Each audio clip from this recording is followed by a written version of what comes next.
Tanse, I'm Kristen Achkate. Welcome to APTN National News. Thank you for joining us. King Charles and Queen Camilla are arriving in Ottawa this afternoon to kick off a two-day visit to Canada. An itinerary by Canadian Heritage notes that day one includes the King's arrival at the Ottawa International Airport. King Charles and Queen Camilla will then travel to Lansdowne Park to meet community organizations and the public at 1:50 p.m. Ottawa time. The second stop of the day will be at Rideau Hall at 2:50 p.m., where the couple will take part in a public ceremonial tree planting and also meet privately with Prime Minister Mark Carney and Governor General Mary Simon. We will bring you more on this event in our evening newscast.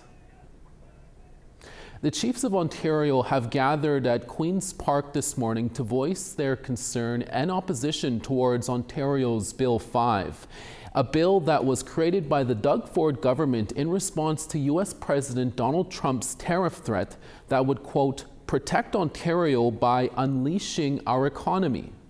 Grand Chief Leo Friday and Ontario Regional Chief Abram Benedict spoke before the Standing Committee to oppose Bill 5. They expressed their deep concern about the lack of consultation, threats to the land and water, and disregard for treaty rights between First Nations in Ontario. This morning, they called on the province of Ontario to halt the bill and commit to a true partnership with First Nations. The chief said they are not opposed to development, but are opposed to doing things the wrong way, and said the last time a bill like this was passed resulted in Idle No More. In a statement, Grand Chief Leo Friday added, "You come into our lands where we survive on the waters and the land without speaking to us. This is like what was done to our people before our lands were taken. You're repeating that same history. This weighs heavily on my heart. If we're going to have legislation, we need to sit down together and create something that works for everyone." APTN News will have more on this in our evening newscast. United States President Donald Trump launched a trade war on Canada back in February. He previously stated that the tariffs were to pressure Canada to take its border security more seriously. The Canadian-American border runs through the Mohawk community of Akwesasne. With pressure on the border from the Trump administration, our APTN reporter Savannah Craig went to see if this community's sovereignty has been impacted. Obviously, it's the starting of the 45th parallel. This is not just any ordinary stone in someone's backyard. It shows where the border is. The reality of Akwesasne is that 3 different borders run through it. If you're on this side, you're in Quebec. If you're on this side, you're kind of into Ontario. And if you step back, you're in New York. Matthew Rourke is the chief of police for the St. Regis Mohawk Tribal Police, the police force on the New York side of Akwesasne. He says the community is also known for its richness in culture, arts, crafts, and sports. Smugglers take advantage of the border situation. So some know Akwesasne for the bad headlines. The exploitation of our waterways by a very small number of people that, like less than, I think probably about 1 to 2% exploit that and bring it over certain, anything from the drugs to the migrants and that sort of thing. Cases of human smuggling have occurred across the Akwesasne border. Today, 2 additional bodies have been recovered, with the death of 2 migrant families, 8 in total, on the Quebec side of Akwesasne in March 2023. I just don't at times appreciate that Akwesasne is looked at as a black hole. It's not. Recently, there has been a focus from both the United States and Canadian governments to protect the borders following the launch of a tariff war. The tariffs, they're all set. They go into effect tomorrow. Months ago, U.S. President Donald Trump said he'd put tariffs on Canada to pressure the country to take its border security more seriously. Akwesasne, in our history, that border, it was never supposed to affect us. But it does. It's challenging at times. We have our governments on both sides and the federal government from the outside believing that the jurisdiction can come into our community at any point. So it's standing up for our rights for people from Akwesasne to travel freely in and out of our community. Beverly Cook is the council chief of the St. Regis Mohawk Tribal Council. She says there is concern over Akwesasne maintaining its sovereignty for residents on both the Canada and U.S. side due to lack of communication from the Trump administration. We think that that's imperative to maintain, a good relationship for our people, not to be worried, because they are worried about how they're going to be treated as they, pass the border frequently every day. And so there's been a lot of concern about how the border is going to, or how the border enforcement is going to impact them. She says she's ready to have these conversations with the U.S. government. We are the ones that should be determining citizenship in our own government, and it shouldn't be up to somebody else to impose those restrictions on our peoples. Until these conversations are had, the St. Regis Mohawk Council and police are working with partners outside of their community to protect the border. We expect that when other agencies, law enforcement agencies, want to enter the territory, that they're to meet with tribal council, at least notify tribal council.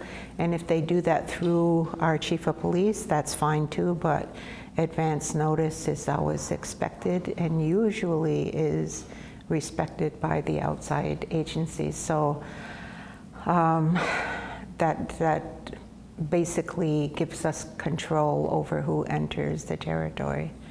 And we, exercise our sovereignty in that way. Rourke says more funding to the tribal police will help maintain Akwesasne's sovereignty and protect the border. Times have changed. It's a little different. You have to work with it.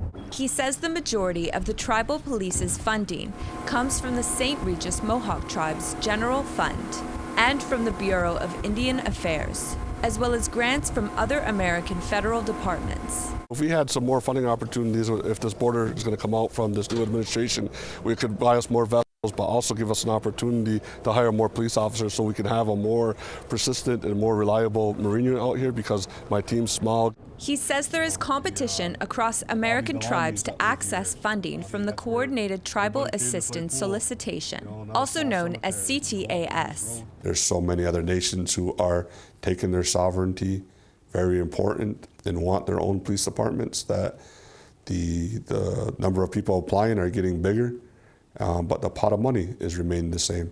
And that's prior to any administration. APTN News reached out to the U.S. Department of Justice to request how much money is provided through CTAS for tribal police forces, but it did not respond before a deadline. I know the elders here, when they do see you, they're going to tell you straight up what you're doing right and what you're doing wrong. Rourke stresses that these challenges are affecting nearby communities as well. It happens here, but also got to really stress that it happens in Messina, happens in Alexandra Bay. Savannah Craig, APTN National News, Akwesasne, Mohawk Territory. Alberta RCMP have arrested a man who allegedly was offering underage youth money for sex in Sturgeon Lake Cree Nation earlier this month. On Monday, May 5th, Alberta RCMP says 49-year-old Sean Atkinson was in Sturgeon Lake First Nation offering to pay children for sex. Atkinson is now facing 2 charges of sexual assault and 1 charge of obtaining sexual services for consideration by a person under 18. The man was released and is scheduled to make his next court appearance at the Alberta Court of Justice in Valley View on June 19th. Sturgeon Lake First Nation is located about 265 kilometers northwest of Edmonton. Saskatchewan RCMP Major Crimes is investigating a homicide of a child under 10 years old in Shoal Lake Cree Nation. RCMP say as a result of a continued investigation, they have charged 23-year-old Karina Young from Shoal Lake Cree Nation with 1 count of manslaughter. She is scheduled to appear in Melfort Provincial Court today. APTN News is looking more into this story, and we will bring you an update when it becomes available. Shoal Lake Cree Nation in Saskatchewan is located 240 kilometers east of Prince Albert. About 300 people from Pimicikamak Cree Nation in northern Manitoba remain evacuated this week as fire crews continue to fight a wildfire that has grown to roughly 1,500 hectares in size. As of Sunday evening, Pimicikamak Chief David Monias says the wildfire remains stable and helicopters have been monitoring the area and so far have identified no immediate threats. A hotspot scan is scheduled for today to provide an update on fire activity. Chief Monias says smoke could reach the Cross Lake area, which is a concern. However, air quality is so far manageable. For now, the community members who stayed in Pimicikamak are being asked to remain alert and check on neighbors if they need help and keep an eye out for any updates. Pimicikamak is located about 520 kilometers north of Winnipeg. Meanwhile, the Sandy Bay Ojibwe Nation in Manitoba has a reason to celebrate as 3 baby bison were recently born. They are the first calves of the season, with more expected to be born later this year. The Southern Chiefs organization says the growth of the bison herd across the prairies is a proud achievement for the nation, as a bison holds a special place in First Nation culture, representing strength, survival, and a deep connection to the land. A big congrats to Sandy Bay Ojibwe Nation on the new baby bison.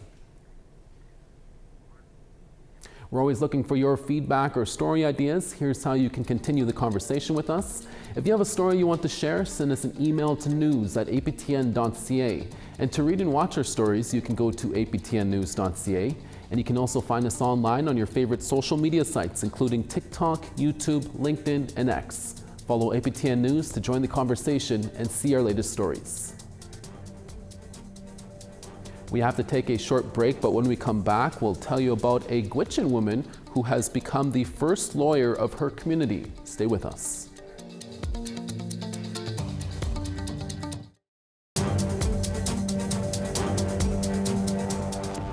Welcome back. Children across Canada recently took part in an arts and leadership program focused on how they want to contribute to reconciliation. Indigenous and non-Indigenous students from kindergarten to grade 12 created projects for a chance to receive a micro grant to see their visions come true. The Imagine a Canada program runs through the National Centre for Truth and Reconciliation. It's been going strong since 2016, receiving more than 1,500 submissions since its inception. On Friday, the 31 winning projects for 2025 were honored at the Canadian Museum for Human Rights in Winnipeg. 15 were art and essay projects. 16 were reconciliation projects like podcasts or building sharing spaces and murals at schools. Microgrants of $750 to $1,500 were given to make the students' visions a reality. Christine Sear is the University of Manitoba's Associate Vice President Indigenous. She says the ideas of the children's are worth believing in. This year's Imagine a Canada projects moved me deeply. Sewing clubs, food gardens, podcasts, carvings, murals, essays, songs, art, photography. You didn't just imagine change, you created it. You stepped up and you used your own voice in your own way to take action. Imagine a Canada might sound simple, but it asks something profound. What kind of Canada do you see? A retired senator is one of 3 Mi'kmaq community members asked to be on an external review committee that will investigate the actions of Department of Fisheries and Oceans officers who left 2 Mi'kmaq fishers stranded in the middle of the night without footwear and cell phones. But former Senator Dan Christmas says he has not yet accepted the appointment. Last year, Blaise Sillyboy and Kevin Hartling were arrested for harvesting elvers when the season was closed. The fishermen say DFO officers seized their boots and cell phones and left them stranded at a gas station in the middle of the night about 200 kilometers from home. An external review committee will investigate the incident and prepare a report with recommendations to the Minister of Fisheries. But Dan Christmas says he has not accepted the position yet because he has concerns these reports have little impact. I've been in this position many times where I've done many reports. I've even been involved in passing and amending legislation, and government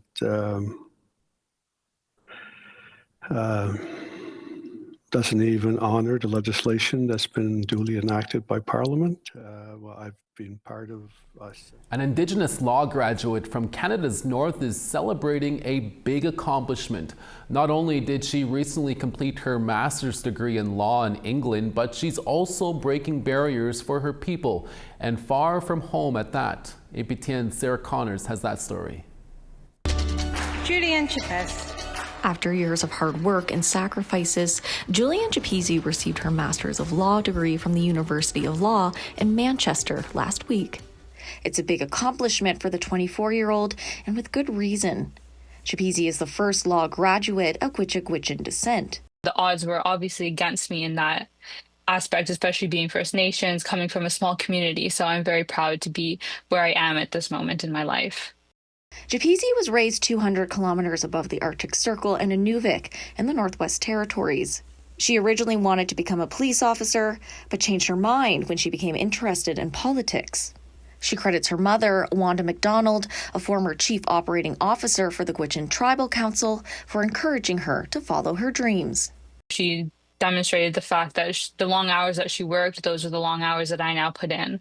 So she was a role model to how I need to progress to be where I want to be in life. Of course, law school is no walk in the park. Chapez says she had to put in many hours and late nights to achieve her dream, not to mention the culture shock of moving to another continent. She says most of all, she misses her family. Those were the sacrifices that I had to make to be where I am today. And as hard as it is not to be there, not to be present for them, I wouldn't change the fact that I've decided to come over here. Chapez is now completing a bar training course. Once certified, she plans to practice corporate law in the UK. Sarah Connors, APTN National News, Whitehorse.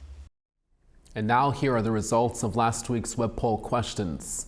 Last week we asked, what should Indigenous Services Minister Mandy Gold-Masty's priorities be? And you answered with 42% saying housing should be the top of the priority.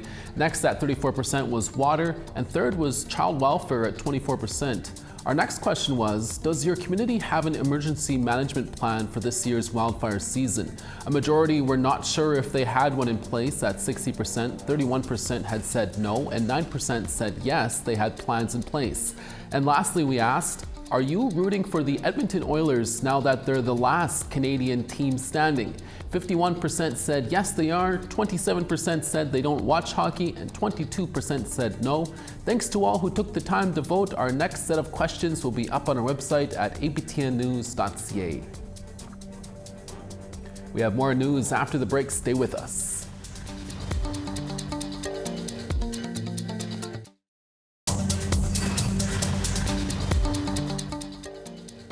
Starting on the East Charlottetown 8, Halifax 9 and Sun. Sunny in Happy Valley Goose Bay at 17, Cartwright 10. St. Jovide 19, Quebec City 18 and partly cloudy. Sunny in Toronto at 18, Peterborough 17 and Sun. Wawa 18, Elliott Lake 19 and sunny there. Partly cloudy in Thompson at 13, God's Lake sun and 19. 18 in Winnipeg, Barons River 17. 18 in Regina, Saskatoon 19. 21 in Meadow Lake, LaRange 21. Showers and high level at 20, Fort McMurray rain there as well at 30. 30 in Lethbridge, Calgary 27. 22 in Penticton, Campbell River, showers and 18. 20 in Prince George, Smithers 14. Rain in Old Crow at 16, Rock River 5. 25 in Fort Simpson, Trout Lake 22. Tuktoyaktuk 3, Pawlatuck 8. Baker Lake 7, Chesterfield 9. And Iqaluit 3, Clyde River -1.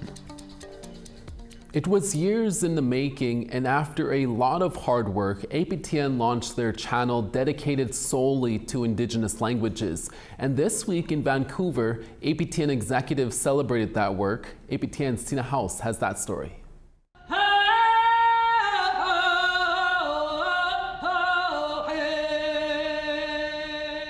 Executives from the Aboriginal People's Television Network, Indigenous influencers, producers, and staff were in Vancouver to celebrate not only the 25th anniversary since the network launched, but also the creation of the APTN Indigenous Languages channel, which began last September.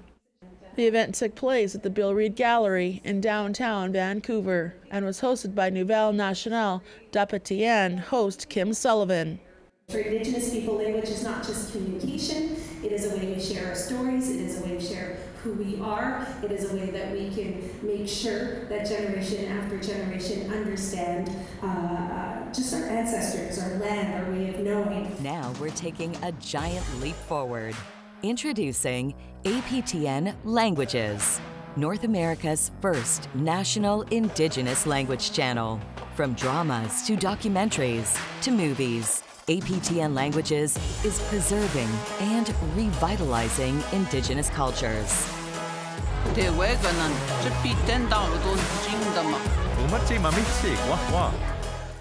Monica Illey is the CEO of APTN, and she says she is proud to introduce the new platform that will change the landscape of the broadcast industry and further empower Indigenous people.